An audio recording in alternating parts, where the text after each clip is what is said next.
देशातील पहिले असे 3D थिएटर किल्ले पन्हाळगडावर मुख्यमंत्र्यांच्या हस्ते होणार लोकार्पण। देशातील पहिले असे 3D थिएटर कोल्हापुरातील किल्ले पन्हाळगडावर उभारण्यात आले। या थिएटरमध्ये पन्हाळगडाचा रणसंग्राम हा लघुपट आता पर्यटकांना दाखवण्यात येणार आहे। याचे लोकार्पण मुख्यमंत्री देवेंद्र फडणवीस यांच्या हस्ते होत आहे आणि या निमित्ताने किल्ले पन्हाळगडावर आकर्षक अशी विद्युत रोषणाई करण्यात आली आहे। पन्हाळगडाला फार मोठं ऐतिहासिक महत्त्व आहे, आपल्या सगळ्यांना माहिती आहे। आणि हे ऐतिहासिक महत्त्व टिकवून ठेवणाऱ्या अनेक गोष्टी आम्ही त्या ठिकाणी केल्या, परंतु पन्हाळ्यावर येत असणाऱ्या पर्यटकांना अजून आपल्याला पन्हाळ्याचा इतिहास जास्त चांगल्या पद्धतीने दाखवता यावा, असं 21व्या शतकाला साजेल असं एखादं काम आपल्याला उभा करता यावं, असा एक विचार आमच्या मनामध्ये होता।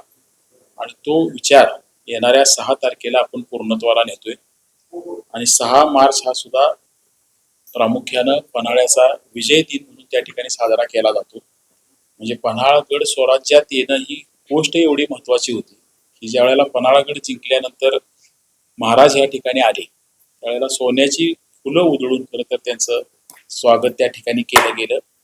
आणि मला वाटते या दरम्यानच तो कार्यक्रम असल्यामुळं त्या वर्षीच महाशिवरात्र त्याच्यानंतर आली आणि महाशिवरात्रीला मग मला वाटतं 1.25 लाख चाफ्याच्या फुलांच्या मध्ये सोमेश्वर तलावातल्या महादेवाचा तो अभिषेक झाला, एवढं ते महत्व होतं। आणि म्हणून हा ऐतिहासिक दिवस पुन्हा लोकांच्या मध्ये न्यायचा आणि त्या दिवशी पन्हाळा वेगळ्या पद्धतीनं लोकांच्या देशाच्या जगाच्या समोर आणायचा, अशा पद्धतीचा हा प्रयत्न आहे।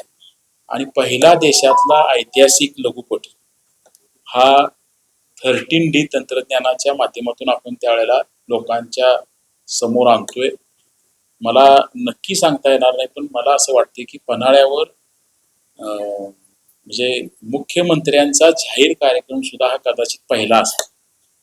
म्हणजे फार माझ्या काळात तरी या 50 वर्षात तरी कुठला कार्यक्रम मला डोळ्यासमोर नाही येतात। त्याच्या अगोदर मी यशवंतराव चव्हाणांचा वगैरे काही कार्यक्रम पूर्वी झाला असला तर जुन्या लोकांना माहिती असेल।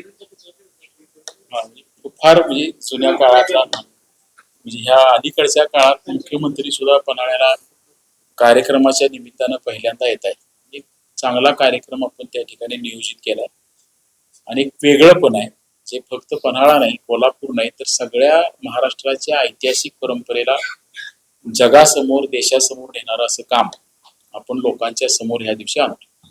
Bureau report SBN Marathi, Kolhapur.